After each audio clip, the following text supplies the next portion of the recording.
Ça sent ça coûte ici, je suis sûr. Ça Gentleman. Ça compte, il y a 2-2. Ok. Ok. Je sais pas si j'ai bien vu Torn. Si c'est Torn, ça m'étonnerait. Enfin, ça m'étonne un petit peu. Bah, au-delà de ça, c'est surtout une map où tu peux pas miner des. Ouais, ok. C'est une map où vraiment au niveau des matériaux, ce genre de stage avantageux. Ouais, ça va permettre de tuer très très tôt sur les côtés. Et là, pour le coup, on va commencer à drag son adversaire au stage 45, 50%. Le combo classique de Civ, quoi. Ouais, clairement, quand tu prends, en fait, tu prends 60%, mais Kazuya, si en une interaction, il peut faire la même chose, voire pire. Donc, vraiment, il n'y a pas à s'inquiéter, je pense. Mais c'est vrai que là, on a un Steve qui, oh là là, malheureusement, ça va être whiff. Malheureusement, on n'a rien sur cette plateforme. Mais là, on a du coup un Kazuya qui ne peut plus combo juste sur le grab à 0. On est à 25%, donc il va falloir trouver d'autres. Il y a énormément de moves qui peuvent être donnés. Par contre, cette TNT qui va faire potentiellement un petit peu de dégâts sur les possibilités de Kazuya. Oh purée, là, il s'était. Ok, la playtech. Oh, voilà, on met les premiers pourcentages. Est-ce qu'on va réussir à aller sur le le même 4 cette première strike. Et c'est donc une première strike qui est remportée sur Steve. Et pour le coup, ça peut être un petit peu difficile pour Kazuya de remonter. J'ai failli caster first. Ouais, alors on a le zone B, ok. Ce qui est intéressant, c'est que du coup, en termes de conditionnement, on va avoir un Kazuya qui a une grab game, ce qui n'est pas forcément le cas de Steve, on n'a pas de commande grab comme lui, voilà. Si, voilà, ça tu t'en remercies. Mais du coup, ouais, on a ce commande grab qui, pour tuer, c'est pas mal parce qu'en fait, l'outil de shield, c'est super intéressant avec Steve, c'est vraiment, je pense, un outil neutral. On sous-estime un petit peu, et le fait d'avoir cette réponse-là, c'est intéressant du côté de Kazuya. Bah, c'est vrai qu'il a des bonnes options top shit. Voilà, bah, justement, celle-là, j'allais en parler, le petit Footstool Danbe qui vient raquer les pourcentages. Ça a failli tuer néanmoins. On a eu une bonne DI. Il faut faire attention là parce que pour le coup, on peut mourir un petit peu à tout moment. D'où dans smash pour couvrir les deux côtés de cette rôle. C'est donc là un avantage qui est relativement quand même conséquent. Il reste Kazuya en face néanmoins. Ouais, clairement. Mais là, on voit au niveau de. Ouais. Le truc, c'est que là, on a des très bons combos du côté de Luffy qui en fait rivalisent complètement avec ce que Kazuya aurait à offrir. Et du coup, c'est vraiment flippant parce que là, on est vraiment à deux doigts de mourir. On a la tech là-dessus.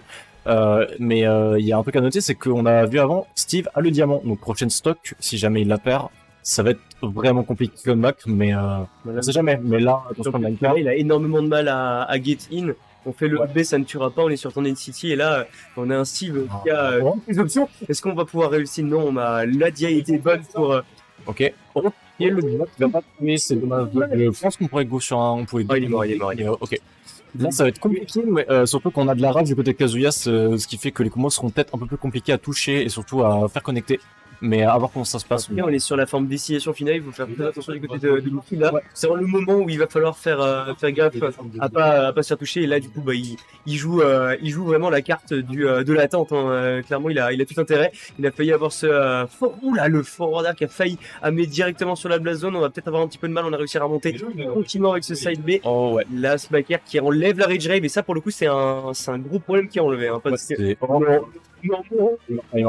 ouais, mais malheureusement, là-dessus, ça ne tue pas Stone City qui Kazuya gagne, n'oublie pas. Je pense que non, on va arrêter de casser. Mais ouais, Kazuya qui est assez lourd quand on y pense quand même.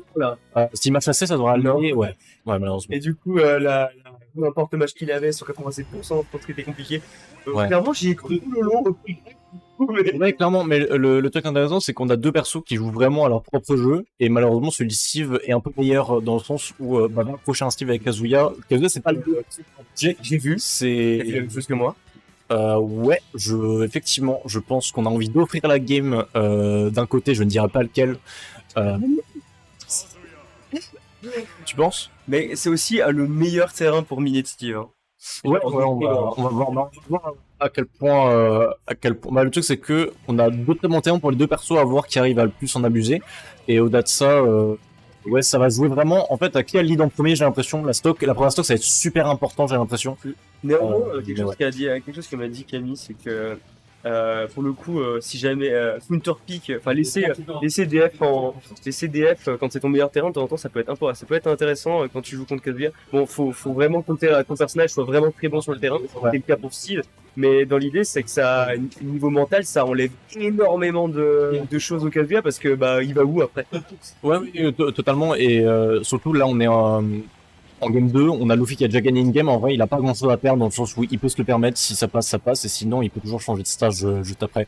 Mais du coup, là, on a Camille qui est totalement, ouais, un peu, qui sait plus trop quoi faire, surtout le ledge trap. J'ai l'impression qu'on a pas de dessus. On a un Kazuya qui a quand même un jump très très lent. Donc, on a le combo là-dessus. On a se confirme. Donc, là, on a enfin réussi à avoir ce confirme avec les plateformes qui avaient potentiellement un petit peu de mal au début. Là, par contre, ça va faire beaucoup de dégâts, hein, 46%. Néanmoins, ça ne tue pas tant qu'on. En fait, c'est quelque chose de très bizarre à dire, mais Kazuya n'est pas en retard tant qu'il n'est pas mort. Ouais, c'est bon. Par contre, là, Yuffie, il est bien parti pour. Il a néanmoins drop son combo. À mon avis, ça partit sur un up smash potentiellement.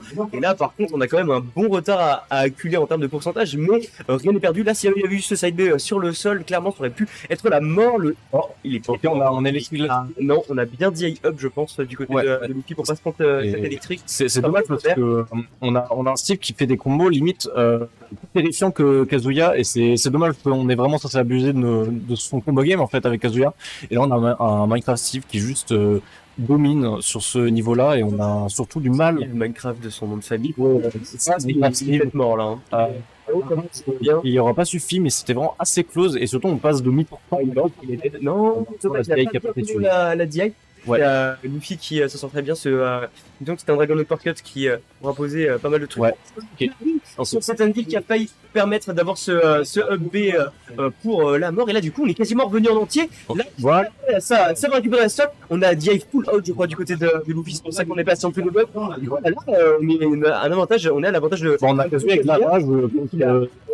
Évidemment, par contre, si jamais il n'arrive pas à trouver ce kill rapidement, ça peut être problématique. Néanmoins, c'est pas un très gros retard. 31%, ça se fait en un combo. On l'a vu très clairement durant la stock précédente. Et là, pour le coup, j'ai l'impression 52%. Ouais. Et c'est compliqué là, le F-Smash est une. Hein. Ouais, en vrai, ça aurait pu être close. Mais le truc, c'est qu'on a ce up-tilt qui est juste tellement fort parce que concrètement, Kazuya a quelques options de shield, donc je pense. En fait, si Luffy ne le spamme pas de manière vraiment unsafe, Kazuya a pas vraiment d'option en fait, il doit juste respecter. Et malheureusement, on a un perso qui peut juste continuer d'avancer en faisant son kill. C'est dommage, c'est Dragon Park que tu aurais pu faire beaucoup de dégâts. Oh, l'angle était affreux, genre. Ouais, c'est vraiment dommage. Et surtout qu'on avait le réserve là-dessus, donc vraiment, il y avait possibilité, ouais. C'était. Pour le coup, il mettait 2-3%, il montait une dizaine de pourcentage de plus. Et Into Rage Drive, clairement, ça pouvait tuer.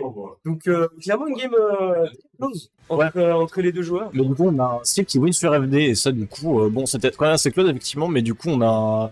Il va aller sur Norfair, là. Bah, effectivement, il y a plus de place. Non, mais du coup, on a un Steve qui gagne sur des sessions finales, ce qui, du coup, est effectivement pas étonnant. Mais c'est vrai qu'on s'attendait peut-être pas à ce choix-là. On va voir, en fait, si. Ça va continuer là-dessus. Et est-ce que Luffy est assez à l'aise pour laisser FD chance de perso? Ok, on a un Kalos, donc on a une variante d'FD si on peut l'appeler ça comme ça. Mais en tout cas, on a du coup un stage qui, je sais pas si l'avantage Steve, donc ça, je pense qu'en vrai, il a pas vraiment de mauvais stage. Je sais pas s'il va changer de. Non, c'est Luffy qui garde son perso, mais je pense qu'on va partir sur la ligne. La Corine. Pour le coup, c'est une Corine qui taffe un petit peu en free play, et pour le coup, là, je pense qu'il, tu vois, genre, il a perdu avec FD Kazuya, il se dit, bon, je pense que c'est le moment de tester des choses. Corine, c'est un bon personnage, c'est pas un mauvais personnage contre Steve avec la range qu'elle a. Par contre, clairement, va falloir jouer à des avantages bien plus précautionneux, parce que là, pour le coup, on va pas se prendre potentiellement plus autant de dégâts, et on va pouvoir space le minecart. Par contre, on aura moins de clutch, de X-Factor, j'ai l'impression quand même du côté de Corine par rapport à Kazuya, évidemment. Clairement. Mais en soi, on a des choses qui peuvent tuer avec un type resmap, ce genre de choses, mais ça va jamais être aussi terrifiant que Steve, qui lui peut vraiment un risk reward assez énorme. On a Whiffleguard là-dessus, le Burner malheureusement n'a pas respecté. Le truc, c'est que le fait d'avoir un counter chez Corine, c'est intéressant, mais on a un counter qui est vraiment pas si fort, dans le sens où ça envoie un peu vers le haut, mais c'est vraiment au % que ça va tuer. Voilà, là, ça commence les gros combos qui mettent 40%, et il est déjà en avance sur la stock d'après. C'est vraiment difficile. Il a beaucoup de mal à trouver une ouverture de neutral là-dessus. Parce que en fait, ça reste un perso qui a énormément de rage, mais c'est un perso qui est relativement lent. Et là, pour le coup, il joue énormément la carte de un petit peu de l'overwhelm. J'ai l'impression ce Steve. Il part là-dessus, il fait énormément de petites, et il fait, bah mon gars, est-ce que t'es prêt à jouer quelqu'un qui te pseudo rushdown? Pour le moment, c'est un petit peu compliqué. On met on peine un petit peu à prendre les pourcentages. Après, ça peut prendre une stock relativement rapidement. Sam, il arrive à avoir le bon move, mais pour le moment, il n'arrive pas à le trouver. Et c'est également la même chose pour Steve. Voilà, Là, pour le coup, c'est dommage. On aurait peut-être pu land into F-Smat. ouais, tu peux rester là-dessus. Hein. Mais ouais, le truc, c'est que Steve, en fait, il a tellement de choses. C'est que il peut jouer de manière tellement différente s'il le veut. Donc, ouais, là, on a Steve qui approche. Et c'est vrai que on le voit pas forcément tout le temps approcher. En tout cas, sur les games d'avant, c'était pas le cas. Mais là, on a un Steve qui, s'il le veut, il peut approcher. S'il veut, il peut camper. Et tout, c'est que Corinne, malheureusement, on n'a pas trop les options là-dessus, en fait. Et comme dit Steve, c'est en fait, il peut vraiment avoir des combos. Il s'en fout du perso en face. Concrètement, il a des options tellement fortes que juste, peu importe le perso que tu auras en face, tu pourras pas faire grand-chose. Et là, c'est compliqué hein, du côté de Camille.